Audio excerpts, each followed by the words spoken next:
Hello everyone, जय हिंद। आज है 14th ऑफ मार्च और आज के इस वीडियो में हम 14th ऑफ मार्च से बनने वाले करंट अफेयर के सभी इंपॉर्टेंट क्वेश्चंस को डिस्कस करेंगे। कल यानी कि 13 मार्च को हम लोगों ने पढ़ा था कि हाल ही में नागपुर ने भिखारी मुक्त शहर की पहल शुरू की है। हिंदुस्तान यूनिलीवर लिमिटेड के एमडी सीईओ रोहित जावा बने हैं। ऑस्ट्रेलिया के नए प्राइम मिनिस्टर एंथनी एल्बनीज बने हैं। अभी हाल ही में उत्तराखंड में देश का पहला इलेक्ट्रिक तीर्थ यात्रा गलियारा बनने जा रहा है। S3N2 इन्फ्लुएंजा वायरस से भारत में पहली मौत दर्ज की गई है। कहाँ? कर्नाटक में। सिटी इंडेक्स 2023 में सबसे अधिक महिला अरबपति अमेरिका में है। भारत इस लिस्ट में 5वें स्थान पर रहा है। हाल ही में जारी चुनावी लोकतंत्र सूचकांक में भारत 108 स्थान पर है। संतोष ट्रॉफी में कर्नाटक इसमें विजयी रहा है। लाडली बहिना योजना की शुरुआत मध्य प्रदेश ने की है और प्रिजर आर्किटेक्चर अवार्ड 2023 जीत लिया है ब्रिटेन के सर डेविड चिपरफील्ड ने। इन सभी क्वेश्चंस को हम लोगों ने कल सॉल्व कर लिया था। अभी भी स्टूडेंट कमेंट बॉक्स में कहते हैं कि मैम टेलीग्राम की लिंक ओपन नहीं होती। पता नहीं कैसे ओपन नहीं हो रही। मैंने लिंक तो डिस्क्रिप्शन बॉक्स में दी हुई है। नहीं ओपन हो रही है तो डायरेक्ट चले जाइए टेलीग्राम में और मेरा नाम सर्च करिए कल्याणी मैम, फिर ऑफिशियल। ये मेरा ऑफिशियल चैनल है। 31,000 32,000 स्टूडेंट लगभग ज्वाइन कर चुके हैं। आप भी ज्वाइन कर सकते हैं। डेली की क्विज और पीडीएफ आपको यही मिलती है। तो चलिए शुरू कर लेते हैं। आज का हमारा पहला सवाल है, हाल ही में राजनयिक संबंधों को फिर से शुरू करने के लिए किस देश ने ईरान और सऊदी अरब इसके बीच वार्ता का नेतृत्व किया है? तो ये नेतृत्व किया गया है चाइना के द्वारा। किन दो कंट्रीज के बीच में ये वार्ता हुई है? तो वार्ता हुई है ईरान और सऊदी अरब के बीच। पहले आप लोकेशन देख लीजिए, इसके बाद में मैं इसे डिटेल में बताऊंगी। इंडिया के नक्शे में आप यहाँ गल्फ ऑफ ओमान, यहाँ पर्शियन गल्फ यानी कि फारस की खाड़ी होते हुए आपका पड़ता है ईरान। ठीक है। और सऊदी अरब भी इधर से ही पड़ सकता है, यानी कि पर्शियन गल्फ के इधर आप सऊदी अरब देख रहे हैं। या दूसरा रूट आपका ये वाला बाबे मंडल, गल्फ ऑफ आदेन, ये होते हुए ये रेड सी के बगल में आपका क्या पड़ गया? सऊदी अरब पड़ गया। तो इन दोनों देशों के बीच में ना कुछ अच्छे से बन नहीं रही थी। लगभग 7 साल पहले की बात है। सऊदी अरब ने और जो ईरान है, इन दोनों ने ही भारी विवाद के बीच में अपने राजनयिक रिश्ते तोड़ लिए थे। क्या विवाद हो सकता है? क्या रीजन हो सकता है? देखिए, जो सऊदी अरब है ना, जो कि अरब प्रायद्वीप का सबसे बड़ा देश है, तो यहाँ ना सिया मुस्लिम ज्यादा है। माफ कीजिएगा, सुन्नी मुस्लिम ज्यादा है यहाँ। सिया मुस्लिम, सुन्नी मुस्लिम आप लोगों ने पढ़ा ही होगा। तो सऊदी अरब में क्या है? सुन्नी मुस्लिम ज्यादा है और ईरान में क्या है? सिया मुस्लिम ज्यादा है। ठीक है। तो क्या हुआ था कि सऊदी अरब में, ये 2016 की मैं बात बता रही हूँ आप लोगों को, 2016 में सऊदी अरब में शिया धर्म गुरु को, शिया धर्म कहाँ ज्यादा है, मतलब शिया मुस्लिम ईरान में। तो सऊदी अरब में क्या हुआ 2016 में कि शिया धर्म गुरु को फांसी दे दी गई थी, है ना। तो सऊदी अरब की कैपिटल रियाद में जो सऊदी दूतावास था ना, यहाँ ईरान के जो प्रदर्शनकारी थे ये घुस आए थे। और इसके बाद ये जो सऊदी अरब है और ईरान है, यानी कि सिया बहुल ईरान और सुन्नी बहुल सऊदी अरब, दोनों के बीच में भारी तनाव रहा है ना। तो ऐसा ही विवाद जो 2016 से चला आ रहा था, दोनों देशों के बीच में बातचीत बंद थी, दूतावास भी बंद कर दिए गए थे, लेकिन 7 साल बाद अब फिर से इन दोनों देशों के बीच में राजनयिक संबंधों को बहाल करने के लिए या दूतावास फिर से खोलने के लिए सहमति हुई है। और इसके लिए मीडिएटर का, यानी कि बीच में इसका माध्यम बना हुआ है चाइना। चाइना ने ही इन दोनों देशों के बीच में अभी हाल ही में वार्ता करा दी है। दोनों देश इस बात पर सहमत हुए हैं कि दोनों देशों के विदेश मंत्री इसे लागू करने और द्विपक्षीय संबंधों के पिछले सहयोग समझौते को बेहतर बनाने के लिए इसमें कार्य करेंगे। ठीक है। सऊदी अरब पश्चिमी एशिया का एक देश है। ईरान की लोकेशन में आपको दिखाई चुकी हूँ। सऊदी अरब की capital Riyadh, currency real, prime minister इसके मोहम्मद बिन सलमान है। ईरान की कैपिटल तेहरान, करेंसी ईरानी रियल पहले थी, बीच में करेंसी बदली गई है। करेंसी बदल करके क्या की गई है, ये भी आपके लिए करंट का ही सवाल बनता है। चलिए बताइएगा आप लोग कमेंट बॉक्स में। मिलता जुलता देखें ना, तो यूएई और इसराइल के बीच में ऐतिहासिक दुश्मनी को समाप्त करने के लिए अमेरिका मीडिएटर बना था। उस समय अमेरिका के जो राष्ट्रपति थे डोनाल्ड ट्रंप, उन्होंने अहम भूमिका निभाई थी।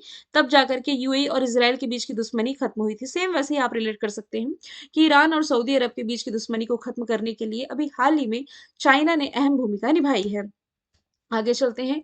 वन नेशन वन चालान पहल करने वाला पहला राज्य कौन बना है? तो ये भी हाल ही में बन गया है, गुजरात। अभी आप one nation one ration card पढ़ रहे थे, अब ये वन नेशन वन चालान क्या है? देखिए, इसमें ट्रैफिक से रिलेटेड जितनी चीजें, जैसे कि जो आरटीओ है या ट्रैफिक से रिलेटेड जितनी भी संबंधित एजेंसियां हैं ना, इन्हें ट्रैफिक जुर्माना और डेटा कलेक्ट करने में दिक्कत ना हो, इसके लिए एक तरह का वन स्टॉप सोल्यूशन इसमें एक ऑप्शन के रूप में देखा जा रहा है। कैसे? जैसे कि मैं मध्य प्रदेश से हूँ, मान लीजिए, हूँ, मान क्या लीजिए हूँ ही। मेरी कोई गाड़ी दिल्ली जाती है, मैंने मतलब मैं दिल्ली गई, और फिर दिल्ली में आप जानते हैं सीसीटीवी कैमरे जगह जगह लगे हुए हैं। ये भी करंट का ही सवाल है कि सीसीटीवी से निगरानी रखने के मामले में दिल्ली दुनिया का नंबर वन शहर है। मैंने कोई जुर्माना किया, मतलब ऐसा कोई, जैसे कि ट्रैफिक सिग्नल का उल्लंघन किया, या मेरी गाड़ी तेज स्पीड में रही, है ना, तो इसके लिए मुझे कोई जुर्माना भरना पड़ेगा। सीसीटीवी कैमरे के माध्यम से मेरी गाड़ी पर निगरानी तो रखी जा रही है कि एमपी पासिंग है ना? तो दूसरे स्टेट के इस गाड़ी पर कैसे ये चालान ठोका जाए, कैसे हमें नोटिफिकेशन भेजा जाए? तो मतलब ना, ऐसा होगा कि यदि मेरी कोई गाड़ी एमपी पासिंग है या कोई सीजी पासिंग है, यदि इस अदर स्टेट में प्रवेश करती है, तो नंबर प्लेट के माध्यम से ही उस गाड़ी के ओनर और जितनी भी डिटेल है, सब कुछ निकाला जा सकेगा, और आपको एक मैसेज या अलर्ट मिल सकेगा कि आपने इसका उल्लंघन किया और ये आपके चार्जेस है करके, कुछ इस तरह की सुविधा है जो कि प्रोवाइड कराई जानी है। साथ ही इसके लिए देखिए, यहाँ क्या लिखा हुआ है कि हाल ही में गुजरात सरकार ने एक जनहित याचिका की सुनवाई के दौरान उच्च न्यायालय को यह बताया कि वह याचिका वर्चुअल ट्रैफिक अदालतों की स्थापना की मांग कर रही थी। अब ये वर्चुअल ट्रैफिक अदालत क्या होती है? मान लीजिए छोटा मोटा जैसे कांड हो गया, कांड इन द सेंस वही, गाड़ी स्पीड से चलाई गई या रेड लाइट का उल्लंघन किया गया, तो ऐसे में मैंने जुर्माना भरने से मना कर दिया कि भाई मैं नहीं दूंगी पैसे, तो इसके लिए मुझे क्या, कोर्ट में पेश होना पड़ेगा। लेकिन छोटी छोटी चीजों के लिए क्यों ही कोर्ट जाना? तो इसके लिए एक वर्चुअल कोर्ट की व्यवस्था की जानी है, और इसके लिए भी एक सहमति बन चुकी है।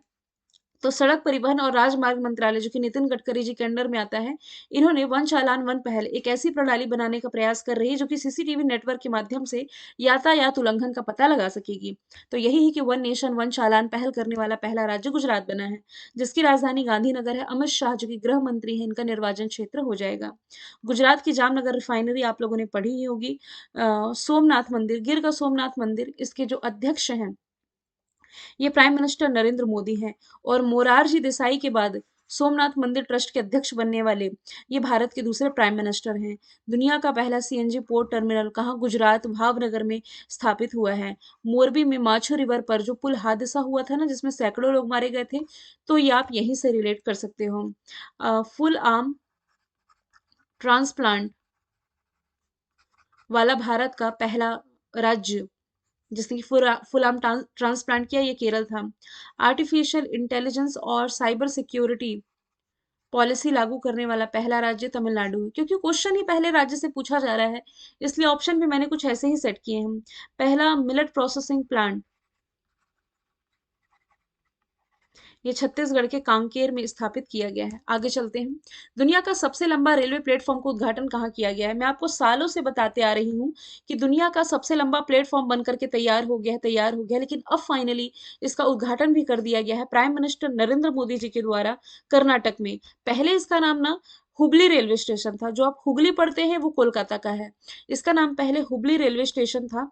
मतलब हुबली रेलवे स्टेशन पर दुनिया का सबसे लंबा रेलवे प्लेटफॉर्म, जिसकी लंबाई है 1507 मीटर, जिसे बनाने में 20 करोड़ रुपए की लागत आई है। प्लेटफॉर्म नंबर ये 8 है, जो कि दुनिया के सबसे लंबे प्लेटफॉर्म के रूप में इसे Guinness book of world record में शामिल कर लिया गया है। अभी तक दुनिया का सबसे लंबा प्लेटफॉर्म उत्तर प्रदेश का गोरखपुर था, जिसकी लंबाई 1200 कुछ मीटर थी, लेकिन अब बन गया है श्री सिद्धिरुधा स्वामी जी रेलवे स्टेशन। मतलब ये हुबली रेलवे स्टेशन का ही परिवर्तित नाम है, श्री सिद्धिरुधा स्वामी जी रेलवे स्टेशन। इसी का ये प्लेटफॉर्म कहाँ स्थित है? कर्नाटक में। कर्नाटक की राजधानी बैंगलोर, मुख्यमंत्री बसवराज बोम्मई। और कर्नाटक ने अभी हाल ही में, स्पोर्ट्स से रिलेट करोगे तो संतोष ट्रॉफी अपने नाम की है। फिर मैंने आपको कल ही बताया था कि H3N2 वायरस का वायरस से जो पहली मौत है, ये कर्नाटक में ही दर्ज की गई है। अंसी कुद्रेमुख नागरहोल बन्नरघट्टा यहाँ के इंपॉर्टेंट नेशनल पार्क हो जाएंगे। जो कर्नाटक है, ये नीति आयोग द्वारा जारी इंडिया इनोवेशन इंडेक्स में टॉप पर रहा है। भारत का पहला जेंडर पार्क या सबसे लंबा फ्लाईओवर, केरल में आप रिलेट कर सकते हो। महाराष्ट्र में पहली under water tunnel, Uttar Pradesh में भारत में पहली बार पॉड टैक्सी की शुरुआत की जा रही, 2024 से पॉड टैक्सी चलेगी। यह 13 एक्सप्रेस वे वाला भारत का पहला राज्य कौन सा हो जाएगा? उत्तर प्रदेश ही हो जाएगा। अगला प्रश्न, पार्किंग सुविधाओं में डिजिटल मुद्रा स्वीकारने वाला देश का पहला मेट्रो कौन बन गया है? तो इसमें से देखिए, जो कोची मेट्रो है ना, ये पार्किंग सुविधा के लिए डिजिटल मुद्रा स्वीकार करने वाला पहला मेट्रो बन गया है। अनंतम, देखिए, आईडीएफसी फर्स्ट बैंक ने कोची मेट्रो की पार्किंग सुविधा में डिजिटल रुपए की स्वीकृति सक्षम बनाने के लिए अनंतम ऑनलाइन के साथ साझेदारी की है। अनंतम ऑनलाइन जो कि एक टेक्नोलॉजी स्टार्टअप है जो डिजिटल पार्किंग पर केंद्रित है।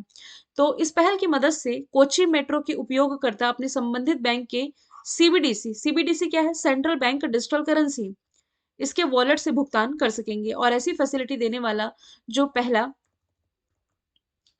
मेट्रो स्टेशन बना है, ये बन गया है कोची। कहाँ है? केरल में हो जाएगा। वैसे यदि आप रिलेट करो तो हाल ही में तो नहीं, 1 साल हो गए इस बात को, प्राइम मिनिस्टर नरेंद्र मोदी ने पहली ड्राइवरलेस मेट्रो कहाँ से लॉन्च की थी? दिल्ली से। कोलकाता मेट्रो, देखिए, भारत में पहली बार जो अंडर वाटर ट्रेन है चलाई जाएगी कहाँ से? कोलकाता से। वैसे भी भारत में पहली बार मेट्रो ना ये कोलकाता से ही चली थी। सबसे गहरी मेट्रो कहाँ बन करके तैयार हो रही है? मेट्रो स्टेशन पुणे में। भारतीय सेना ने जम्मू कश्मीर के किस जिले में सबसे ऊंचा प्रतिष्ठित राष्ट्रीय ध्वज स्थापित किया है? तो भारतीय सेना ने अभी हाल ही में जम्मू कश्मीर के डोडा जिले में सबसे ऊंचा प्रतिष्ठित राष्ट्रीय ध्वज ये फहराया है, सबसे ऊंचाई पर स्थित। और वैसे आप लोगों को याद होगा, राजस्थान के जैसलमेर में सबसे लंबा तिरंगा झंडा जो कि 1400 किलोग्राम वजनी था, 225 फीट लंबा, 125 फीट चौड़ा, ऐसे करके कुछ मैंने आप लोगों को बताया था। वो लंबाई चौड़ाई में हमने डिस्कस किया था। सबसे ऊंचाई पर स्थित अभी भारतीय तिरंगा झंडा ये जम्मू कश्मीर के डोडा जिले में फहराया गया है। ये उन जवानों को श्रद्धांजलि दी गई जिन्होंने राष्ट्र के लिए अपने जीवन का बलिदान किया है। चिनाब घाटी क्षेत्र में सेना की उतनी ऊंचाई पर फहराया गया ये राष्ट्रीय ध्वज है। ठीक है। और पिछले साल जुलाई के महीने में ही किश्तवाड़ शहर में 100 फीट से ऊंचा तिरंगा झंडा फहराया गया था और अभी फिर से ये फहरा दिया गया है। जम्मू कश्मीर के यदि हम बात करें तो इनके कुछ जिले जो मैंने ऑप्शन में लिखे हैं, कुछ शहर हैं, जैसे कि श्रीनगर झेलम नदी के किनारे बसा हुआ है। और इसी झेलम नदी पर प्रसिद्ध, मतलब पहली बार एक लग्जरी क्रूज सर्विस की शुरुआत की गई थी। ये लग्जरी क्रूज न्यूजीलैंड से लाई गई थी। गुलमर्ग में दुनिया का सबसे बड़ा इग्लू कैफे स्थापित किया गया। अनंतनाग, बैरीनाग, शेषनाग, नागिन, जिसमें नाग नाग आता है ना, ये सभी लेक कहाँ की हो जाएगी? ये जम्मू कश्मीर में ही हो जाएगी। जो दरबार मूव की परंपरा थी ना, दरबार मूव यानी कि 6 महीने राजधानी श्रीनगर, फिर ये कश्मीर बदली जाती थी, मतलब जम्मू कश्मीर में, तो ये अब चेंज कर दी गई है। ठीक है। और खेलो इंडिया विंटर गेम्स जो गुलमर्ग में शुरू हुए थे, इसमें टॉप पर जम्मू कश्मीर ही हो जाएगा। इसरो, सॉरी, निसार जो है, ये इसरो जो कि भारत की स्पेस एजेंसी है और किस देश की स्पेस एजेंसी के द्वारा विकसित एक पृथ्वी अवलोकन यानी कि अर्थ ऑब्जर्वेशन वाला सैटेलाइट है। तो इसे डेवलप किया गया है इसरो और नासा, नासा जो कि अमेरिका की स्पेस एजेंसी है, इसके द्वारा संयुक्त रूप से ये विकसित किया गया है। निसार की फुल फॉर्म बनती है एन से नासा, आई से इसरो, एस से synthetic, A for aperture, R से राडार, यानी कि NASA ISRO synthetic aperture radar. ये नासा और इसरो के द्वारा विकसित एक पृथ्वी अवलोकन उपग्रह है। ये एसयूवी आकार का उपग्रह है जो कि इस महीने के अंत तक विशेष कार्गो कंटेनर उड़ान में भारत भेजा जाएगा। 2024 में सतीश धवन अंतरिक्ष केंद्र जो कि भारत में है, इससे इसे बाहरी अंतरिक्ष में लॉन्च किए जाने की पूरी पूरी उम्मीद है। तो निसार पृथ्वी की बाहरी परत, बर्फ की चादरों और पारिस्थितिकी तंत्र की महत्वपूर्ण जानकारी प्रोवाइड कराएगा। इस पर्पज से इसे लॉन्च किया जा रहा है। 1958 में नासा की स्थापना हुई, वॉशिंगटन डीसी में हेडक्वार्टर है। जाक्सा ये जापान की स्पेस एजेंसी हो जाएगी। रशिया की स्पेस एजेंसी है रॉसकॉस्मोस जो खुद का इंटरनेशनल स्पेस स्टेशन बना रहा है। एलन मस्की की कंपनी हो जाएगी स्पेसएक्स जो कि अमेरिका की प्राइवेट स्पेस कंपनी है। जो स्टारलिंक परियोजना है ये आप स्पेस एक्स से ही रिलेट कर सकते हैं। भारत में पहली बार माइमुसेमिया सिलेनिका एक दुर्लभ कीट की प्रजाति किस राज्य में देखी गई है? तो ये तमिलनाडु में देखी गई है। मुझे पता है कुछ स्टूडेंट कह रहे होंगे कि केरल में देखी गई है। देखिए गूगल में भी ना सर्च करने पर कहीं केरल लिखा है, कहीं तमिलनाडु लिखा है, लेकिन मैंने द हिंदू से इस न्यूज़ को क्लियर किया है कि जो कलक्कड़ मुंडनथुराई टाइगर रिजर्व है तो तमिलनाडु में, मतलब कि इसकी पुष्टि भी तमिलनाडु में की गई है। एक दुर्लभ कीट का प्रजाति है। ये 127 साल पहले लास्ट टाइम देखा गया था। कहाँ? तो ये श्रीलंका में देखा गया था। ऐसा पहली बार हो रहा है जब ये भारत में देखा गया है।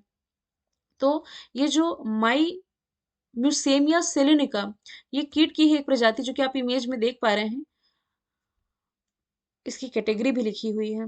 मुझे नहीं लगता आपके एग्जाम में इतना डिटेल पूछा जाएगा। इसके कई वैज्ञानिक नाम होते हैं या किस इसका जेनेटिक था, या ऐसे कुछ प्रश्न बनते हैं एग्जाम में, बहुत रेयर होते हैं जो बनते हैं।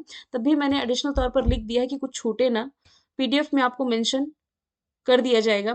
तमिलनाडु की कैपिटल हो जाएगी चेन्नई, जहां भारत का पहला multi modal logistic park Reliance industries limited के द्वारा स्थापित किया जा रहा है।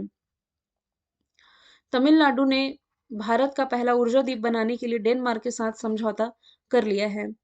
इसके अलावा तमिलनाडु में पहली बार ही, मतलब भारत में पहली बार जो नीलगिरी तहर परियोजना की शुरुआत की गई ना, ये यहीं पर की गई थी। ठीक है।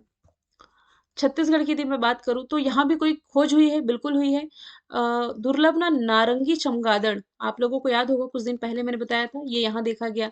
एक विशिष्ट तितली की प्रजाति पाई गई अरुणाचल प्रदेश में। ओडिशा के बालासोर जिले में एक पीला कछुआ पाया गया था। तो ये सभी मैंने ऐड करके लिख दिया है। अगला है ऑस्कर अवार्ड 2023 में बेस्ट ओरिजिनल सॉन्ग का अवार्ड किसने जीता है? ये जीत लिया है आरआरआर फिल्म का जो सॉन्ग है नाटू नाटू, इसने।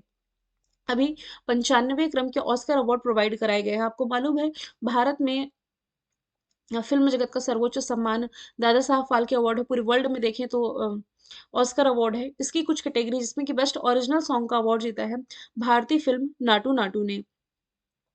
तो एस एस राजा मौली की जो फिल्म थी आरआरआर, इसी का ये गाना है। इसने ऑस्कर जीतने वाली पहली भारतीय फीचर फिल्म बनकर के इतिहास रच दिया है ना।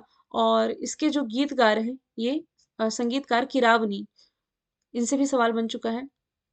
2008 में British film slum dog millionaire का गीत जो है जय हो, इसके लिए मतलब ए आर रहमान को ये अवार्ड मिला था जय हो फिल्म के लिए, जो कि स्लम डॉग मिलियनेयर का गाना था। 2009 में अकादमी पुरस्कार जीतने वाला पहला हिंदी गीत था, है ना। अभी बेस्ट ओरिजिनल सॉन्ग का अवार्ड नातू नातू ने जीत लिया है। इसमें कुछ कैटेगरी आपको याद रखनी है। इस बार जो ऑस्कर अवार्ड प्रोवाइड कराएगी, इसमें बेस्ट एक्टर का अवार्ड जीता है ब्रेंडन फ्रेजर ने द वेल के लिए। बेस्ट एक्ट्रेस का अवार्ड जीता है मिशेल योह ने। मैंने आपको बताया था ना, पहली एशियाई बनी है ऑस्कर के लिए नॉमिनेट होने वाली। चलिए सवाल आप लोगों से ये भी कि किस देश से हैं ये, सिंगापुर से है या मलेशिया से या कहाँ से है ना, जो ऑस्कर के लिए नॉमिनेट भी हुई और विजयी भी हुई। बेस्ट पिक्चर का अवार्ड इसमें everything everywhere all at once, ये रही। बेस्ट डॉक्यूमेंट्री शॉर्ट फिल्म इसमें भारत की ही रही, जिसका नाम है द एलिफेंट विस्पर्स। तो भारत ने 2 ऑस्कर अवार्ड जीते हैं। एक फिल्म आरआरआर का नाटू सॉन्ग और दूसरा डॉक्यूमेंट्री है द एलिफेंट विस्पर्स, इसने ये अवार्ड जीता है। अगला प्रश्न है किस देश में माउंट मेरापी ज्वालामुखी में विस्फोट हुआ है? तो देखिए अक्सर मैं बताते रहती हूँ माउंट मेरापी ज्वालामुखी में फिर से ये विस्फोट हो चुका है। कहाँ? इंडोनेशिया में। अब बार बार विस्फोट हो रहा, मतलब आप समझ ही सकते हैं ये एक तरह का सक्रिय ज्वालामुखी है। देखिए यहाँ लिखा भी हुआ है सक्रिय स्ट्रेटो वॉल्केनो है, जो कि इंडोनेशिया के मध्य जावा और योग्यकार्ता प्रांत के सीमा के बीच में ये स्थित है। यहाँ इंडोनेशिया का ये सबसे सक्रिय ज्वालामुखी माना जाता है। 1548 सन के बाद से ये नियमित रूप से फटता आ रहा है। इंडोनेशिया की कैपिटल अब क्या है? बोर्नियो, मतलब शिफ्ट हो रही है करेंसी इंडोनेशियाई रुपी। जोको विडोडो यहाँ के राष्ट्रपति हो जाएंगे। गरुण शक्ति एक्सरसाइज आपको रिलेट करना है, जो कि भारत इंडोनेशिया के बीच में होती। इटली का एक सिसिली द्वीप आप रिलेट कर सकते हो, जिस पर स्ट्रोम्बली ज्वालामुखी है, जो भूमध्य सागर का प्रकाश स्तंभ कहलाता है। लगभग 40 साल बाद हवाई में विस्फोट हुआ है, ज्वालामुखी विस्फोट। तंजानिया का माउंट किलिमंजारो आप रिलेट करेंगे, ये भी अफ्रीका का एक सक्रिय ज्वालामुखी आप कह सकते हैं। लास्ट का प्रश्न मैंने रिवीजन के लिए रखा है, एक सेकंड रुकेंगे। नेपाल के नए राष्ट्रपति ये बन गए हैं रामचंद्र पुडेल। कुछ समय पहले प्राइम मिनिस्टर के रूप में पुष्प कमल प्रचंड की नियुक्ति की गई है। विद्या देवी भंडारी प्राइम मिनिस्टर हैं। अच्छा, विद्या देवी भंडारी का ही स्थान किसने ले लिया? रामचंद्र पुडेल ने। अरे अरे माफ कीजिए, फिर से कंफ्यूजन हो गया यहाँ। राष्ट्रपति और प्रधानमंत्री में कंफ्यूजन है। ये वाला क्वेश्चन मैंने रिवीजन के रखा था ना, वैसे इसे आप वन लाइनर फॉर्मेट में ही याद रखें, ज़्यादा में मैं खुद कंफ्यूज हो जाऊंगी। नवीन श्रीवास्तव को मैंने बताया था कि नवीन श्रीवास्तव क्या हो जाएंगे, राजदूत है कहाँ, नेपाल के। नेपाल भारत के कंधे पर बैठा हुआ है, काठमांडू इसकी राजधानी, नेपाली रुपया करेंसी है। और प्रधानमंत्री पुष्प कमल प्रचंड है, यही मैं कह रही थी, पुष्प कमल प्रचंड प्रधानमंत्री बने हैं। और राष्ट्रपति के रूप में अभी हाल ही में किसकी नियुक्ति कर दी गई है, रामचंद्र पुड़ैल की। कल मैंने अट्टुकला पोंगाला फेस्टिवल के बारे में आपसे पूछा था, जो कि केरल में मनाया गया। आज का सवाल आप लोगों के लिए, BBC sports woman of the year का अवार्ड किसने जीता है? आंसर कमेंट बॉक्स में बताएंगे। और आवाज थोड़ी आज शायद ऊपर नीचे रही हो, तो ये गले की खराश का इशू है, टॉन्सिल हुआ, बोलने में इतना दर्द हो रहा है, तब भी चलिए मैनेज हो गया। और फिर वीडियो को शेयर किए करिए आप लोग ज़्यादा से ज़्यादा। और फिर काफ़ी दिन हो गए वीडियो को आप लोग लाइक भी नहीं कर रहे हैं, शेयर भी नहीं कर रहे हैं, तो थोड़ा सा इसमें सपोर्ट दिखाएं आप लोग। Thank you so much.